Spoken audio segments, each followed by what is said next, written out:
Si les pratiques déclarées en matière de consommation engagée sont aujourd'hui en augmentation, le phénomène n'est guère nouveau. Les mobilisations autour de la consommation apparaissent dès la fin du XVIIIe siècle, mais se développent surtout au tournant du XXe siècle. Les projets militants sont alors très variables.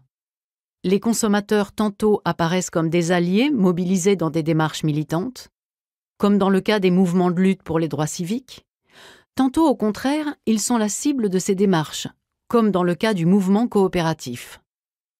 Ces différentes mobilisations donnent lieu à des répertoires inventifs et très hétérogènes.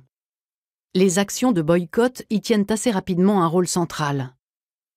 Elles sont souvent accompagnées de ce que l'on appelle aujourd'hui le boycott ou achat positif, pratique militante qui consiste à orienter les achats des consommateurs vers certains produits ou vers certains magasins au nom de la défense d'une cause. D'autres registres contestataires sont également mis en œuvre. Les manifestations de rue, les piquets devant les magasins pour obtenir des baisses de prix, ou encore les sit-ins ou grèves du zèle de consommateurs. Ces actions consistent en l'installation prolongée de consommateurs dans des lieux de restauration commerciale. Citons encore la prise en charge des activités commerciales par les consommateurs eux-mêmes, tels les magasins indépendants créés par la communauté noire aux États-Unis ou les coopératives de consommation. Un autre point commun qui rapproche les mouvements du passé et ceux d'aujourd'hui est le profil sociodémographique des militants. Même s'il reste hasardeux de comparer des systèmes de hiérarchie sociale sur des échelles de temps longs, on constate que de la fin du XIXe siècle jusqu'aux années 1930, les mouvements de consommateurs ont recruté surtout des femmes, appartenant aux classes moyennes dans les pays anglo-saxons et à la bourgeoisie en France. Pourtant, les associations de consommateurs demeurent aujourd'hui en marge du terrain de la consommation engagée. Le retour sur le passé permet de saisir pourquoi.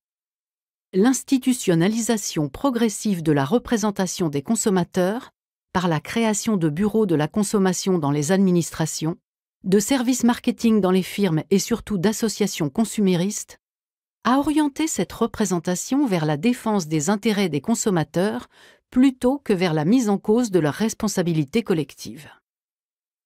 Comme on le verra tout au long de cet ouvrage, ces mobilisations sont aujourd'hui plus largement le fait d'associations environnementalistes ou de défense de la justice sociale que d'associations de consommateurs. Le mouvement coopératif. Les origines du mouvement coopératif se fondent sur deux traditions, l'une anglaise et l'autre française. Robert Owen est considéré comme le père fondateur de la première. Cet autodidacte, directeur de l'une des plus grosses filatures de coton à Manchester, crée de nombreuses œuvres sociales à la fin du XVIIIe siècle et s'associe au philosophe Jeremy Bentham pour travailler à l'amélioration de l'accès à l'éducation des jeunes enfants.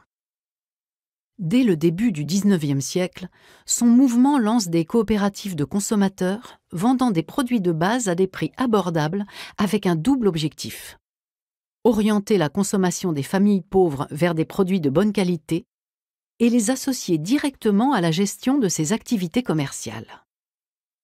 La plus célèbre d'entre elles, la Rochdale Equitable Pioneer Society, fondée en 1844 par des tisserands, va devenir la référence historique du modèle rochdalien. L'originalité du système consiste à faire bénéficier les coopérateurs du profit des ventes. Par ailleurs, le statut de coopérateur confère à chacun un droit de vote qui permet de participer à l'administration de la coopérative. Ce modèle veut à la fois valoriser l'équité entre les coopérateurs et le partage de la gouvernance. Très tôt, le fonctionnement des coopératives s'appuie sur un investissement important des femmes, qui trouvent là le moyen de s'engager en politique. En 1833 est fondée la Women's Cooperative Guild, WCG, qui compte rapidement plus de 30 000 membres. Au tournant du XIXe siècle, la coopérative, en proposant un mode d'allocation des richesses doublement alternatif au marché et à l'action publique, devient le lieu privilégié de l'investissement politique et moral du consommateur.